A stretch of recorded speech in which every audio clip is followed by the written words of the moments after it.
the powerful circles, predominantly white, have taken on board Black Lives Matter. I'm sure you wouldn't agree with this, but if you say the words white people, white lives matter as well, that is immediately seen as racist.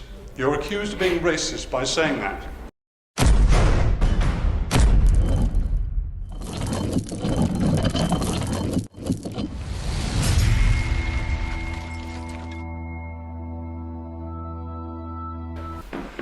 Now, I think what is missing here, and this is where we're going around to my question, none of you have talked here, you've talked about the black community and the white community.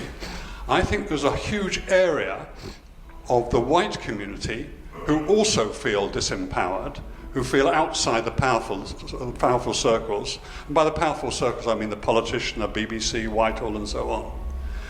And the powerful circles, predominantly white, have taken on board Black Lives Matter, and have taken it on board so that actually the white people are not allowed to say, I'm sure you wouldn't agree with this, but if you say the words white people, white lives matter as well, that is immediately seen as racist. You're accused of being racist by saying that. I've been accused of it. When I said at one stage, I want to say, well, white lives matter too, because of the power of the words Black Lives Matter, you are not allowed by the powerful people, by that I mean the BBC, the media and so on, to say white lives matter, because it is seen, they have decided for various reasons that's a racist statement. Hence, some bloke gets up in an aircraft and flies over Burnley Football Club, or a football match, and says white lives matter. He is barred from the football club, he loses his job, his partner loses her job, and he's despised and discouraged by the media and the political class throughout, the predominantly white political class throughout. What I think is missing, and this is my question to you, is there is large areas of our society, predominantly white areas, traditional white areas, which also feel marginalised, which also feel discriminated against, which also feel that their lives don't matter, because the powerful people, the directors of the Premiership football, and the BBC, and the politicians, and the civil servants of the rest have decided that those white people, predominantly white working class, people don't matter at all.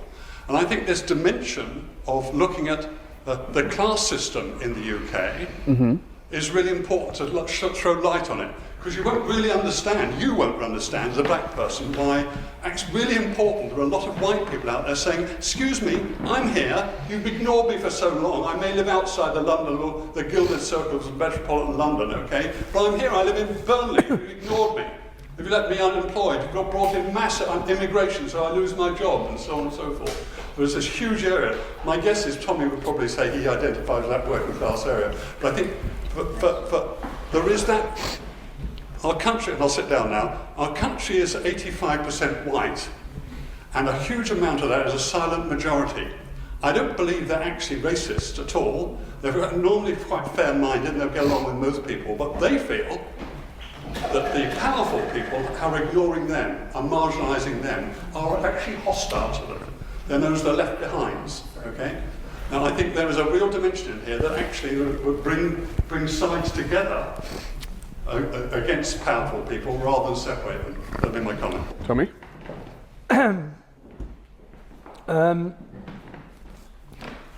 This is the point I've been making, in the sense that I believe there's a large proportion of the country that I speak to and relate to. I don't claim to speak to it for every single white person, but I'm saying a lot of them are getting angry because they don't feel like they do matter. That's genuine. They genuinely do not feel.